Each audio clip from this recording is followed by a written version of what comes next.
Hello नमस्कार दोस्तों, स्वागत है आपका वीएफएक्स वाला ज्ञान यूट्यूब चैनल पे और आज हम अगेन इलस्ट्रेटर के बारे में जानेंगे। तो देखिए इलस्ट्रेटर पे ऑलरेडी मैंने कुछ वीडियोस बना करके रखे हुए हैं, उन्हें जा करके देखें ताकि आप बिल्कुल बेसिक से एक्सपर्ट लेवल तक इलस्ट्रेटर को सीख सकें। आज मैंने यहाँ पे आपके सामने एक वर्क रखा हुआ है। ये जो है ये इसे हम कहते हैं बिजनेस कार्ड। तो चलिए जानते हैं बिजनेस कार्ड की डिजाइनिंग कैसे करनी होती है, किन बातों को आपको ध्यान देना है। तो सबसे पहले तो जो भी बिजनेस कार्ड है उसकी एक पर्टिकुलर साइज होती है। तो फिलहाल यहाँ पे मैं एक स्टैंडर्ड साइज लेके चलता हूँ और उसके लिए मैंने रेक्टेंगल लिया, क्लिक कर दिया और यहाँ पे मैं ले रहा हूँ 3.5 बाय 2 इंच। ओके, तो अभी मेरे पास यहाँ पे एक रेक्टेंगल है। डी प्रेस कर लेते हैं ताकि इस पे बाय डिफॉल्ट ब्लैक और वाइट कलर फिल हो जाए। ओके, अभी इसे कंट्रोल 2 कर देता हूँ ताकि ये लॉक हो जाए। अब अगर आप double side business card design करना चाहते हैं तो आपको क्या करना होगा? सबसे पहले तो मैं इसको अनलॉक कर देता हूँ, कंट्रोल ऑल्ट 2 प्रेस करके आप वापस इसे अनलॉक कर सकते हैं और फिर इसकी एक कॉपी कर लेता हूँ मैं ऑल्ट के साथ ड्रैग करके। ओके, तो ये हो गया, यहाँ तक का प्रोसेस डन। अभी हमने बिजनेस कार्ड का एक साइज लेकर के रखा हुआ है। अब आप देख सकते हैं यहाँ पे ये जो लोगो है, इस लोगो पे ब्रांड ने 2 कलर यूज़ किए हैं, एक आप रेड और एक ब्लैक। तो चलिए इसी को ही लेकर के हम बाकी जो डिज़ाइन एलिमेंट है उसको क्रिएट करने वाले हैं। तो फिलहाल कंट्रोल ए करते हैं और मैं इसको कंट्रोल 2 कर देता हूँ ताकि ये लॉक हो जाए। अब हमें करना क्या होगा? सबसे पहले मैं यहाँ पे इस रेक्टेंगल को डिज़ाइन करता हूँ इस तरफ। तो यहाँ पे मैंने एक ब्लैक कलर से फिल कर देता हूँ मैं इस रेक्टेंगल को। तो ये हो गया। अब आप देखेंगे कि इस पूरे डिज़ाइन में रेड और ब्लैक कलर का ही यूज़ हुआ है। अभी ये हमने ले लिया। अब अगेन यहाँ पे एक वर्टिकल रेक्टेंगल ड्रॉ कर लेते हैं इस तरीके से और ये प्रोसेस भी डन हो गया। ओके, तो हमने यहाँ तक का टेम्पलेट डिज़ाइन कर लिया है। अब हमें ये राउंडेड रेक्टेंगल चाहिए, तो इसके लिए अगेन मैं यहाँ पे आता हूँ और इस तरीके से मैंने रेक्टेंगल ड्रॉ कर दिया और इसका जो कलर है कलर पिकर से मैं रेड कलर पिक कर लेता हूँ। फिर इसको राउंडेड बनाने के लिए आपको ले लेना है सिलेक्शन टूल और सिलेक्शन टूल लेने के बाद आप जूम करें और ये जो सर्कल आपको दिख रहा है इसको इस तरीके से ड्रैग करना है ताकि आपका रेक्टेंगल राउंडेड रेक्टेंगल हो जाए। ओके, अब इन दोनों को सिलेक्ट करते हैं हम ताकि हम अलाइन कर सकें और हॉरिजेंटल अलाइन सेंटर का यूज़ करते हैं। वैसे ये प्रॉपर अलाइन है। ओके, तो ये हो गया डन। आप चाहें तो इसको मूव करके बिल्कुल इस तरीके से भी वर्टिकल सेंटर में रख सकते हैं। ओके, अब बारी आती है ये सारे आइकन्स बनाने की। तो अभी फ़िलहाल ये जो पहला आइकन है इसके लिए मैंने ले लिया एक रेक्टेंगल और अगेन ज़ूम करते हैं और इस रेक्टेंगल को सिलेक्शन टूल से इस पॉइंट को और इस पॉइंट को सेलेक्ट करके इस तरीके से आप ट्रैक कर दें। तो देखिए मल्टीपल पॉइंट सेलेक्ट करने के लिए मैंने पहले ही क्लिक किया और शिफ्ट के साथ दूसरे पॉइंट पे क्लिक किया और ऐसा हमने इसको राउंड कर दिया। ओके, अभी इसे इस शेप के पीछे भेजना है तो इसके लिए भी मैं शॉर्टकट की यूज़ कर रहा हूँ। आप कंट्रोल के साथ जो स्क्वायर ब्रैकेट है उसका यूज़ करें। ओपन और क्लोज ब्रैकेट का यूज़ करके आप इसको फ्रंट और बैक सेंड कर सकते हैं। तो फिलहाल ये हो गया हमारा प्रोसेस डन। ओके, और अभी मुझे यहाँ पे और भी आइकन्स रेडी करने हैं जैसे कि आप देख सकते हैं कॉन्टेक्ट का आइकन है। इसके अलावा ये एरोप्लेन का आइकन आपको दिखाई दे रहा है और जो कि टेलीग्राम हो सकता है और उसके बाद यहाँ पे आपको होम का दिखाई दे रहा है। तो चलिए इस कॉन्टेक्ट को बनाने के लिए मैं अगेन ले लेता हूँ रेक्टेंगल शेप टूल। ओके, और इसको थोड़ा राउंड कर देते हैं कुछ इस तरीके से। Okay, done. और फिर से एक रेक्टेंगल बनाते हैं।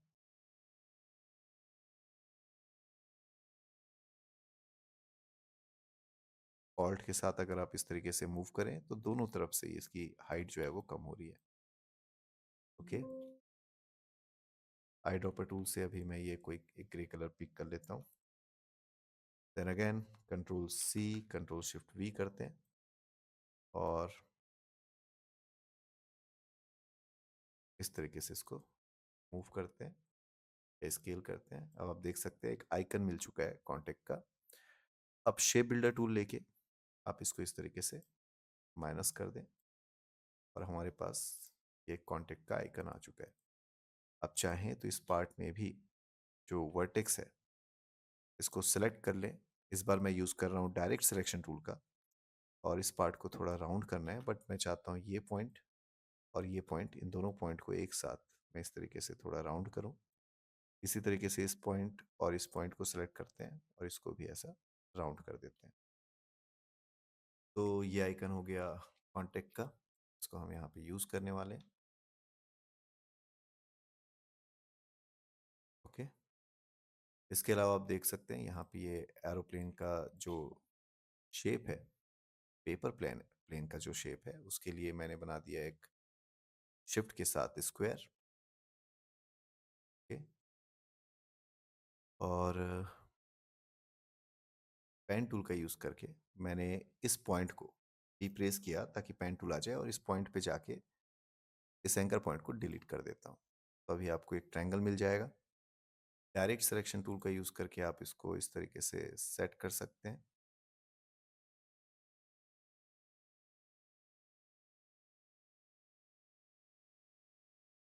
ओके, और मैं सिंपली यहाँ से एक लाइन क्रिएट करता हूँ, कुछ ऐसा डिप्रेस कर देते हैं और इसका जो स्ट्रोक वैल्यू है इसको 0.25 कर दिया मैंने। Okay, then again line tool लेते हैं और एक लाइन इस पॉइंट से इस तरफ ले आते हैं। ओके, सेलेक्ट और शेप बिल्डर टूल से इस पार्ट को रिमूव करते हैं ऑल्ट प्रेस करके। देन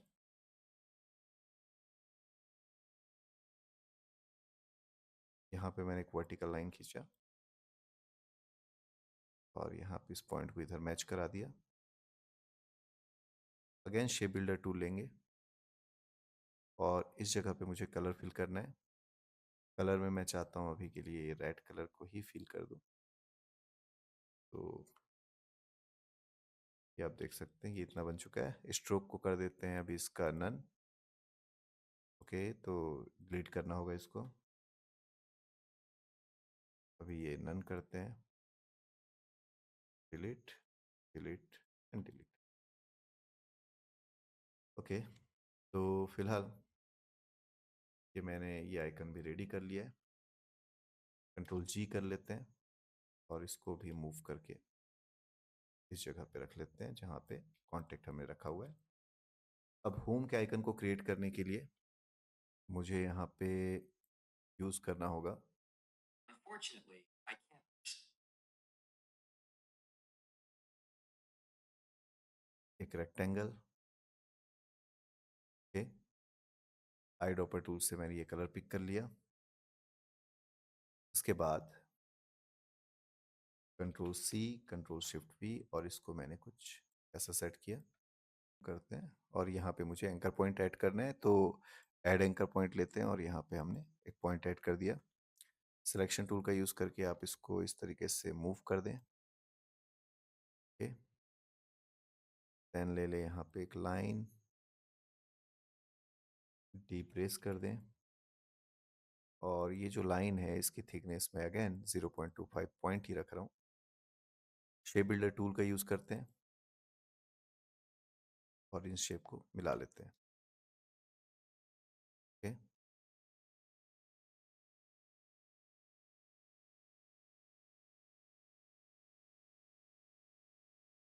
उसके बाद इसको थोड़ा मूव कर देते हैं जिस तरीके से ये पार्ट डिलीट, ये पार्ट भी डिलीट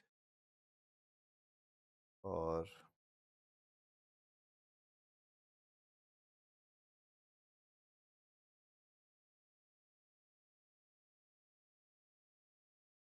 यहाँ पे एक डोर रेडी कर लेते हैं।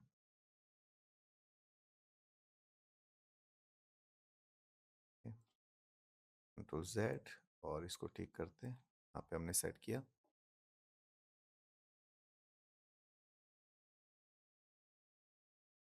सेलेक्ट करने के बाद शेप बिल्डर टूल से इसको माइनस करते हैं। ओके, डायरेक्ट सिलेक्शन टूल ले लेते हैं और इसको इस तरीके से पॉइंट को मूव कर लेते हैं। तो ये अभी हमने एक होम का भी आइकन रेडी कर लिया। कंट्रोल जी और इसको इधर मूव कर लेते हैं। तो इस तरीके से आप अपने बिजनेस कार्ड के लिए डिज़ाइन कर सकते हैं, इलस्ट्रेटर पे टेम्पलेट बना सकते हैं और अब आगे चल के आप इसके साइज़ को प्रॉपर सही तरीके से बैलेंस करें, सही तरीके से अलाइन करें एंड देन आपके पास आपका बिजनेस कार्ड तैयार है। आप चाहें तो इसमें वेरिएशन भी ला सकते हैं और जैसे कि एक एलिमेंट डिज़ाइन एलिमेंट तैयार हो चुका है तो आप इसे इस तरीके से भी सेट कर सकते हैं और इसी तरीके से इन सारे शेप को भी आप अलग-अलग तरीके से यूज़ कर सकते हैं। तो आज के लिए इस वीडियो पे बस इतना ही। आप इस प्रोसेस को ट्राई कीजिए, एज़ इट इज़ ऐसे ही बनाने की कोशिश करें। मैं आपसे मिलूँगा अगले वीडियो में, तब तक के लिए लेते रहें वीएफएक्स वाला ज्ञान और अगर आप पहली बार इस चैनल पे आए हैं, तो चैनल को सब्सक्राइब करना ना भूलें। धन्यवाद।